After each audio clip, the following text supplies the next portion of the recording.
Hola, ¿qué tal? Bienvenidos a este nuevo video. Mi nombre es Rosmer Edward Meregildo Cenas, estudiante de la carrera de Educación Secundaria con mención en Computación e Informática de la Universidad Católica de Trujillo. En esta oportunidad les voy a presentar el tema aplicación de teorías pedagógicas en la educación secundaria. A lo largo del video vamos a conocer las principales teorías de aprendizaje, sus fundamentos, características, aportes y ejemplos de aplicación en sesiones de clase del nivel secundario. Si eres estudiante de educación o te interesa conocer cómo aprenden los estudiantes, te invito a acompañarme hasta el final del video. Antes de iniciar, te invito a reflexionar sobre la siguiente pregunta. ¿Todas las personas aprenden de la misma manera? Antes de hablar de cada teoría, es importante preguntarnos, ¿cómo aprenden realmente los estudiantes? A lo largo de la historia, diversos investigadores intentaron responder esta pregunta. Gracias a sus estudios, hoy contamos con diferentes teorías pedagógicas que explican cómo se produce el aprendizaje. Algunos se enfocan en la conducta, otros en procesos mentales, otros en interacción social o en reflexión crítica. Ninguna teoría es completamente mejor que otra. Cada una aporta herramientas valiosas dependiendo del contexto educativo. El objetivo de esta exposición es comprender las principales teorías pedagógicas, identificar sus fundamentos y características, relacionarlas con la práctica docente y analizar ejercicios de aplicación en la educación secundaria.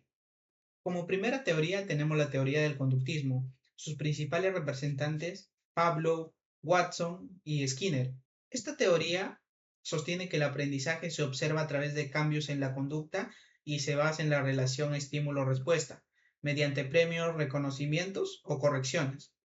Skinner explicó que el refuerzo positivo aumenta la probabilidad de que esa conducta vuelva a repetirse. ¿Qué quiere decir? Que, por ejemplo, cuando un estudiante recibe una felicitación por realizar correctamente una actividad, es más probable que se vuelva a repetir o que el estudiante vuelva a realizar la misma acción para poder nuevamente recibir esa felicitación o ese agradecimiento que tiene el docente con el estudiante. Entre sus principales características tiene que el aprendizaje es observable, es repeticiones, práctica constante, evaluación objetiva y uso del refuerzo. Veamos ahora cómo esta teoría lo vamos a aplicar en el aula. Imaginémonos que estamos en una clase de matemáticas y estamos hablando sobre ecuaciones, ¿no? En primer grado, por ejemplo. Un ejemplo, el docente en este caso explica el paso a paso de cómo resolverlos. Después, el estudiante va a realizar los ejercicios organizando desde los pasos más sencillos hasta los más difíciles en este caso. Cada respuesta correcta recibe un reconocimiento por parte del docente, una felicitación o un puntaje adicional. Finalmente, se aplica una evaluación objetiva. Este ejemplo representa el conductismo. ¿Por qué? Porque el aprendizaje se fortalece mediante la práctica, la repetición y el esfuerzo, mientras que el estudiante va a seguir recibiendo recompensas por parte del docente, el estudiante va a seguir esforzándose más por obtener ese beneficio de parte del docente hacia él. En este caso, continuamente, si va a seguir en la repetición, el alumno va a tratar de esforzarse cada vez para seguir él obteniendo el mismo beneficio que ya ha obtenido. Es por eso que este es un claro ejemplo del conductismo, ya que se basa mediante la práctica, la repetición y el esfuerzo.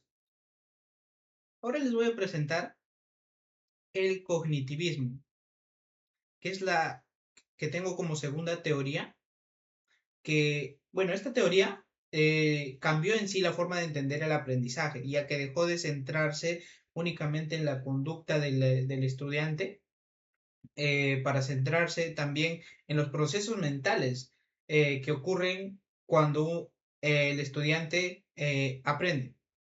Sus principales representantes, Jean Piaget, Brunner, Ausubel.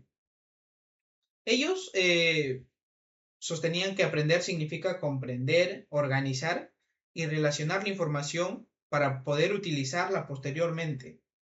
El fundamento del cognitivismo es que el estudiante participe activamente en su aprendizaje mediante procesos como la atención, la memoria, la comprensión y el razonamiento. Entre sus principales características destacan en que el aprendizaje depende de procesos mentales internos. El estudiante también debe organizar la información para poder comprenderla. Se prioriza también la comprensión antes que la memorización. El docente debe orientar el desarrollo del pensamiento utilizando estrategias como mapas mentales, mapas conceptuales, esquemas, preguntas. En la educación secundaria, esta teoría favorece el desarrollo del pensamiento crítico, la comprensión lectora y la resolución de problemas. En este ejemplo, vamos a imaginarnos que estamos en una clase de historia que va a tratar sobre la Revolución Francesa, por ejemplo, donde el docente en sí lo que va a querer es llamar la atención del estudiante, planteando preguntas, como por ejemplo, qué consecuencias tuvo para la sociedad, o por qué ocurrió, o cuándo ocurrió. Luego, o como podemos observar en la imagen, el docente en sí está utilizando un mapa conceptual donde él ha organizado las ideas, ¿no? Que tiene las causas, tiene las consecuencias, tiene los personajes principales también. Después, los estudiantes para que trabajen en equipos para identificar las causas, los acontecimientos y finalmente presentar un mapa conceptual elaborado por ellos mismos. Este ejemplo representa el cognitivismo porque los estudiantes no solo tienen que memorizar la información, sino que ellos van a tener que analizar la información, organizar, relacionar y explicar ellos con sus propias palabras. Este proceso, el docente va a actuar como guía, ayudando a desarrollar habilidades como la comprensión, el análisis y el pensamiento crítico del estudiante. Como podemos observar, el objetivo del cognitivismo es lograr que el aprendizaje sea realmente comprendido por el estudiante y pueda aplicarse en diferentes situaciones. A continuación, les voy a explicar sobre el constructivismo. El constructivismo, que tiene como principal representante a Jean Piaget, quien sostuvo que el aprendizaje no consiste en recibir información de manera directa del docente, sino que es construir el conocimiento a partir de las experiencias que uno ya tiene o que el estudiante ya tiene, la interacción con el entorno y la reflexión personal. El constructivismo es que cada estudiante interprete la realidad desde sus conocimientos previos. El estudiante va a construir su propio aprendizaje mediante la experiencia, la exploración y la resolución de problemas. Entre sus principales características destacan que el estudiante es el protagonista de su aprendizaje. El docente va a actuar como un facilitador. El error se considera como una oportunidad para poder mejorar y las actividades promueven la investigación, la experimentación y la resolución de problemas. Uno de sus mayores aportes fue transformar el rol tradicional del docente. Hoy muchas metodologías como el aprendizaje basado en proyectos, estudios de casos y trabajos colaborativos tienen influencia constructivista. En educación secundaria, esta teoría es especialmente importante porque fomenta la autonomía, el pensamiento crítico, la creatividad y la capacidad de tomar decisiones frente a problemas reales. A continuación, les voy a presentar un ejemplo aplicado a una sesión de clase.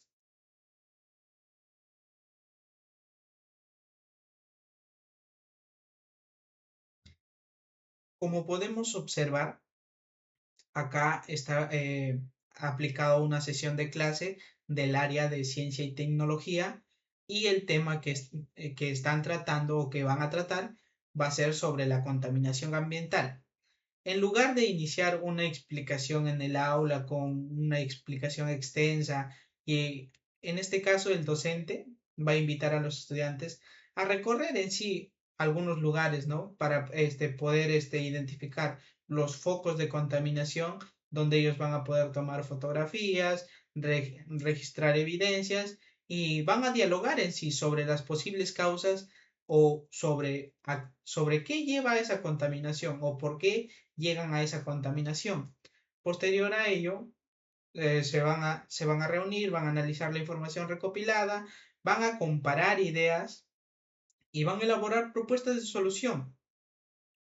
Este ejemplo representa el constructivismo, porque el aprendizaje nace desde la experiencia directa, van a ser desde la observación que ellos tienen, desde la interacción que ellos tienen con el ambiente, y ellos van a realizar la construcción colectiva del conocimiento. Al ellos tomar fotografías, al ellos registrar evidencias, ellos van a poder sacar unas conclusiones mucho más rápidas porque tienen la interacción. Ellos van a poder relacionarlo también.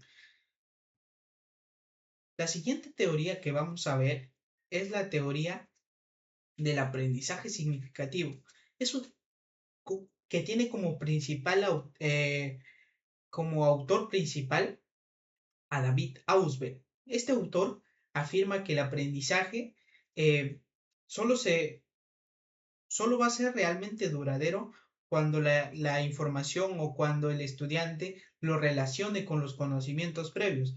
Por ello, antes de enseñar un nuevo tema o antes de iniciar una clase, el docente va a explicar o va a tratar de explorar en los alumnos lo que ellos ya conocen o lo que ellos ya saben. ¿Para qué? Para que ellos puedan relacionarlo con la nueva información. Esa información previa va a funcionar como una base sobre la cual se va a construir los nuevos conocimientos o va para que lo relacionen con o que los estudiantes lo traten de relacionar con los nuevos conceptos.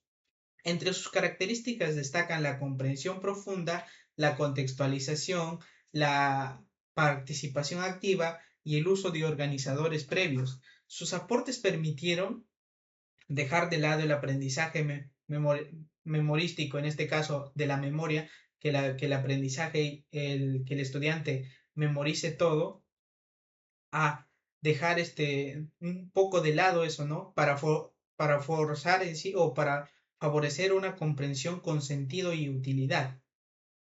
En este caso, se va a mostrar ya realizado en un aula, en una clase de biología, por ejemplo. El docente, antes de explicar del sistema digestivo, va a preguntar qué alimentos consumieron los estudiantes durante el día. A partir de esa respuesta, eh, a partir de esa respuesta relaciona cada alimento con el recorrido que realiza dentro del cuerpo y con la función de cada órgano. De esta manera, el contenido adquiere significado. ¿Por qué? Porque parte desde la experiencia cercana, desde la experiencia cercana del alumno.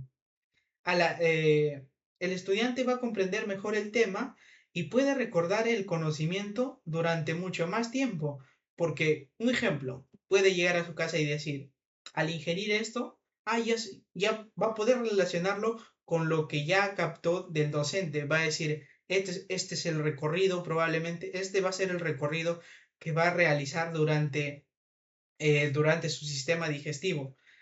Eso es lo que trata o bueno, lo que trató de explicar el autor Ausubel.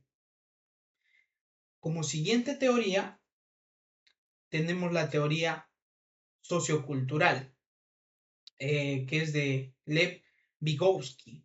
Este autor sostiene que el aprendizaje ocurre principalmente mediante la interacción con otras personas o mediante la relación o en el contexto cultural en sí. Su concepto más conocido es la zona de desarrollo próximo, que representa aquello que un estudiante todavía no puede hacerlo solo, pero sí con la ayuda de un docente o un compañero más experimentado. Este apoyo temporal recibe el nombre de admianaje. Entre sus características destacan el trabajo colaborativo, el diálogo, la mediación del docente y el uso del lenguaje como herramienta para construir sus conocimientos. Sus aportes fortalecieron la metodología cooperativa utilizadas actualmente en la educación secundaria. Vamos a ver un ejemplo de aplicación en el aula. Por ejemplo, acá tenemos una sesión del área de comunicación, donde los estudiantes van a elaborar un texto argumentativo en equipos. El docente plantea preguntas orientadoras, brinda ejemplos y acompaña el proceso de escritura. Los estudiantes intercambian ideas, van a corregir entre ellos y recibir retroalimentación.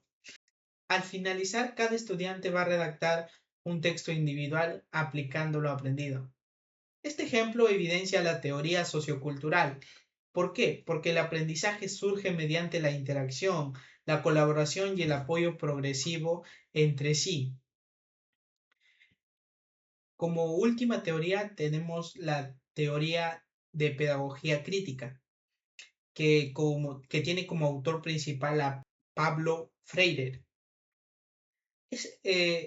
Pablo Freire indica que educar no solo significa transmitir información de manera mecánica, sino de formar personas capaces. Él menciona que educar debe limitarse a transmitir información. Por ello promueve el diálogo, la reflexión, la participación activa de los estudiantes. Freire critica la llamada educación bancaria, donde el estudiante solo recibe el conocimiento. En cambio, él propuso la educación basada en el diálogo, la reflexión, la conciencia crítica y la transformación social. Sus principales aportes son el desarrollo de la conciencia crítica, la formación ciudadana, el respeto por la diversidad y la participación activa de los estudiantes. A continuación, vamos a ver aplicado en el aula en sí. Vamos a ver un ejemplo de la pedagogía crítica, que va a ser en el área de desarrollo personal, ciudadanía y cívica, que se presenta un caso de bullying escolar. Los estudiantes van a analizar las causas y consecuencias, van a dialogar sobre sus experiencias y van a proponer soluciones. Como producto final, ellos van a diseñar una campaña de sensibilización para promover el respeto y la convivencia. Este ejemplo refleja la pedagogía crítica porque parte desde un problema real para generar reflexión y acciones de transformación. Después de conocer estas 6 teorías, podemos concluir que todas las teorías explican el aprendizaje desde diferentes perspectivas. El conductismo, por ejemplo, se centra en la conducta observable, el cognitivismo en procesos mentales, el constructivismo se centra en la construcción activa del conocimiento, Ausubel en los conocimientos previos, Vygotsky en la interacción social, Freire en la transformación de la realidad mediante la educación. Como futuros docentes debemos comprender que estas teorías no compiten entre sí, sino que pueden complementarse para responder las necesidades de nuestros estudiantes. Para finalizar, podemos afirmar que conocer todas las teorías pedagógicas permiten diseñar mejores estrategias de enseñanza. Cada una aporta herramientas valiosas para favorecer el aprendizaje de educación secundaria. El docente debe analizar el contexto, las características del grupo y los objetivos del aprendizaje antes de seleccionar una metodología. Integrar distintos enfoques permitirá formar estudiantes autónomos, críticos, colaborativos y comprometidos con su realidad. Muchas gracias por acompañarme durante esta exposición. Espero que este recorrido por las principales teorías pedagógicas haya permitido comprender que cada una aporta elementos importantes para la práctica docente. Quiero finalizar con una frase de Pablo Freire que resume el verdadero sentido de educar. Educar no es solo llenar un recipiente, sino encender una chispa. Esta frase recuerda que nuestra misión como futuros docentes es despertar la curiosidad, el pensamiento crítico y el deseo permanente de aprender. Muchas gracias por su atención.